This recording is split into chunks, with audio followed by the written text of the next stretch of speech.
प्यारे इस्लामी भाइयों, आज मैं एक अहम मसला से आपको रोशनास कराने जा रहा हूँ। इसे आप बगौर समाअत करें और इस पर अमल करने की भरपूर कोशिश करें।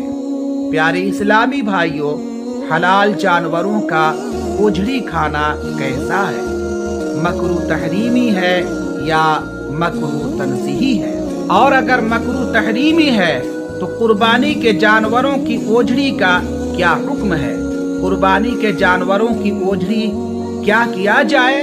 तो इस सवाल के हवाले से फकीह मिल्लत हजरत मुफ्ती जलालुद्दीन साहब क़िबला अमजदी अपनी तसनीफ करदा किताब फतवा फैज़ुर रसूल में तहरीर फरमाते हैं कि हलाल जानवरों की ओझड़ी खाना मकरूह तहरीमी करीब हराम के है, जिसे मुजद्दिद दीन व मिल्लत आला हजरत इमाम अहमद रजा फाजिले बरेलवी अलैहि रहमतुर रिज़वान ने भी अपने रिसाला मुबारका में तहरीर फरमाया है कि ओझड़ी खाना मकरूह तहरीमी है, करीब हराम के है।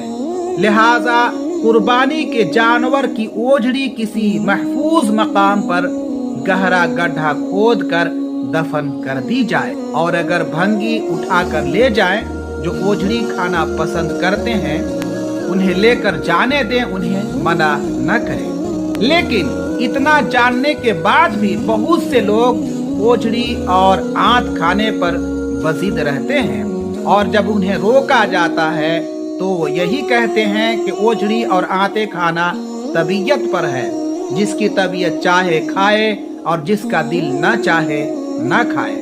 और बाज लोग यहाँ तक कहते हैं कि मकरूह ही तो है, हराम तो नहीं है। तो उन लोगों का ऐसा कहना कैसा है?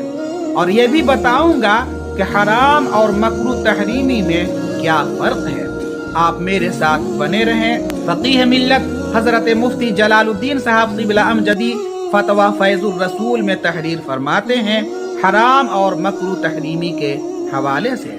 हराम कतई फर्ज का मुकाबिल है, जिसे हराम कहा जाता है। हराम कतई फर्ज का मुकाबिल है और मकरूह तहरीमी वाजिब का मुकाबिल है।